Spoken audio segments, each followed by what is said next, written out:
Morning students.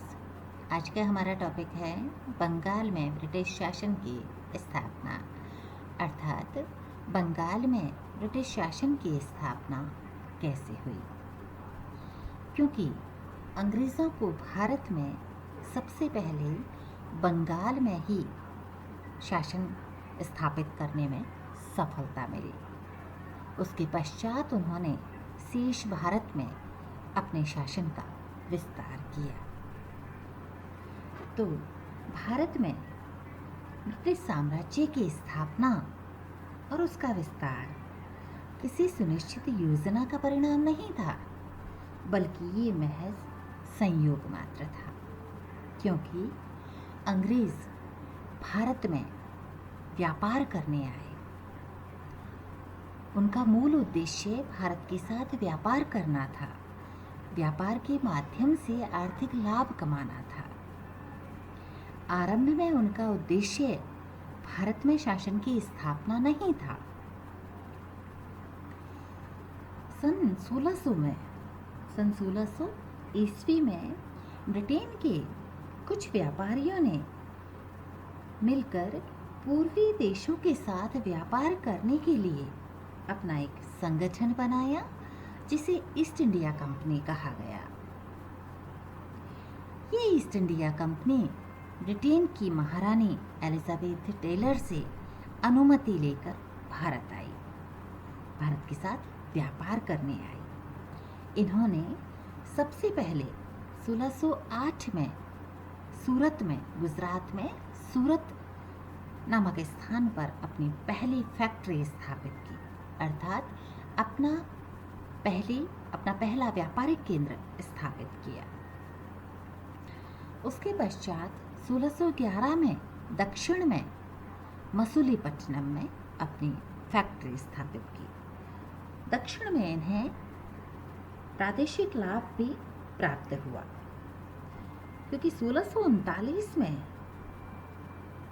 दक्षिण में हिंदू राजा ने इस ईस्ट इंडिया कंपनी को मद्रास नामक नगर दे दिया और इस क्षेत्र की किलेबंदी की अनुमति भी उन्हें मिल गई।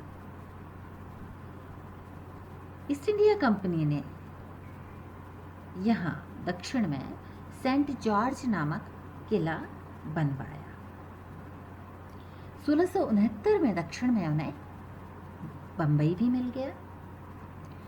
अब दक्षिण में ईस्ट इंडिया कंपनी ने सेंट जॉर्ज नामक स्थल को अपना मुख्यालय बना लिया, अपनी व्यापारिक गतिविधियों का केंद्र बना लिया।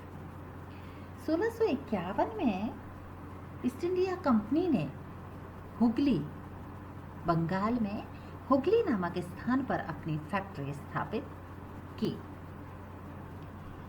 और 1696 में इस ईस्ट इंडिया कंपनी को 12,000 रुपये मुगल साम्राज्य को अदा करने के एवज में बंगाल में 3 क्षेत्र सुतानाटी, गोविंदपुरी और कालीकट की जमींदारी मिल गई। अर्थात इन 3 क्षेत्रों से ईस्ट इंडिया कंपनी कर वसूल कर सकती है और उसका 12,000 रुपया मुगल राजकोष में जमा करवाएगी। अपनी इस आर्थिक क्षेत्र की सुरक्षा के लिए कंपनी ने कलकत्ता में फोर्ट विलियम नामक किला स्थापित किया, जो पूर्व में उनकी व्यापारिक गतिविधियों का मुख्य केंद्र था। अगर हम बंगाल की राजनीतिक स्थिति की बात करें तो बंगाल भारत के सुदूर पूर्व में स्थित है और राजधानी दिल्ली से ये काफी दूर था। बंगाल स्थायी रूप से मुगल शासकों के नियंत्रण में नहीं आया। यहाँ के सूबेदार, यहाँ के प्रांतीय शासक जब तब विद्रोह कर देते थे। औरंगजेब के शासनकाल में बंगाल, बिहार और उड़ीसा ये मुगल साम्राज्य के 3 पृथक पृथक सूबे थे, अर्थात पृथक पृथक प्रांतीय रहे। 1705 ईस्वी में औरंगजेब ने मुर्शिद कुली खां को बंगाल का सूबेदार नियुक्त किया। मुर्शिद कुली खां बहुत योग्य और कुशल सेना नायक था।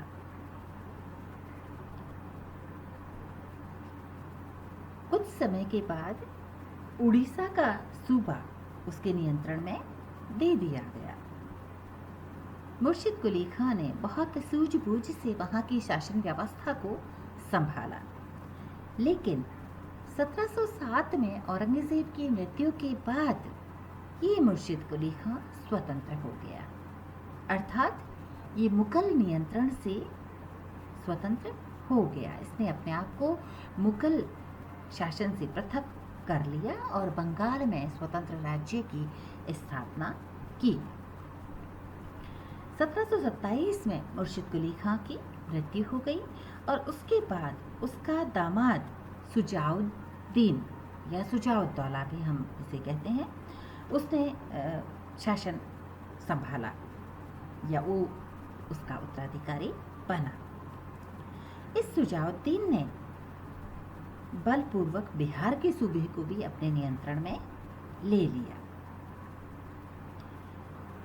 और पूर्वी भारत के ये तीनों सूबे यानी बंगाल, बिहार और उड़ीसा, तीनों सूबे एक ही व्यक्ति के शासन के अंतर्गत आ गए। 1739 में सुजाउद्दीन की मृत्यु हो गई और उसके बाद उसका पुत्र सरफराज खां उत्तराधिकारी बना, लेकिन ये अत्यंत निर्बल, अयोग्य और विलासी प्रवृत्ति का था।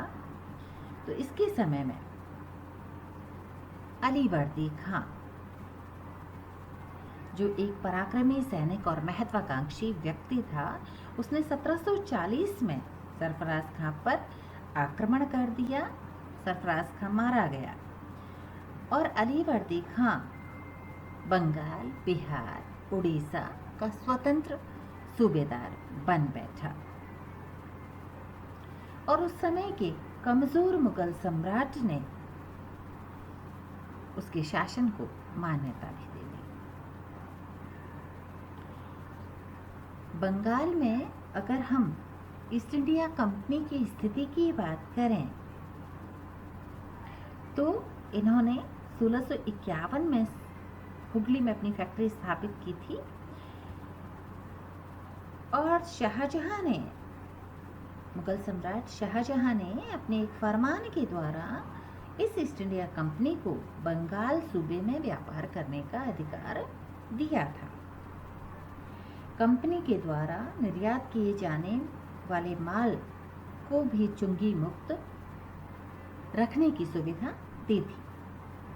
1717 में मुगल बादशाह फर्रुख शेर ने एक फरमान जारी करके कंपनी के सामान को लाने और ले जाने पर लगने वाले चुंगी कर या सीमा शुल्क को हटा दिया कि कंपनी, ईस्ट इंडिया कंपनी जो है वो बिना चुंगी कर अदा किए सामान